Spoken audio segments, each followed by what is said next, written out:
منشیات کے عادی افراد کے لیے ایسے ترک کرنا انتہائی مشکل اور تکلیف دہ عمل ہوتا ہے۔ 10 سے 15 روز ڈی ٹاکسیفیکشن کے لیے ہوتے ہیں، تاہم نشے کی اقسام کے لحاظ سے یہ عرصہ زیادہ بھی ہو سکتا ہے۔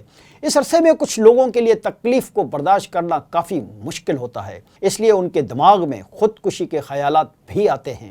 اس مرحلے سے گزرنے کے بعد علاج کیا جاتا ہے، جس میں متاثرہ شخص کا نفسیاتی مشاہدہ اور معاونت کی جاتی ہے۔ ایسے افراد کو سوچ سمجھ کر زندگی گزارنا پڑتی ہے۔ وہ عموماً بہت غصے میں رہتے ہیں اور چھوٹی چھوٹی باتوں کو ذہن میں بٹھا لیتے ہیں، پھر انہی باتوں کو بہانہ بنا کر ایک بار پھر نشے کی طرف راغب ہو جاتے ہیں، اور یہی عمل اس معاملے میں سب سے زیادہ تشویشناک امر ہے۔ لیکن ہمیں امید کا دامن تھامے رہنا چاہیے اور منشیات کی اس لعنت سے چھٹکارا حاصل کرنے کے لیے اس لت میں مبتلا افراد کی زیادہ سے زیادہ رہنمائی کرنی چاہیے۔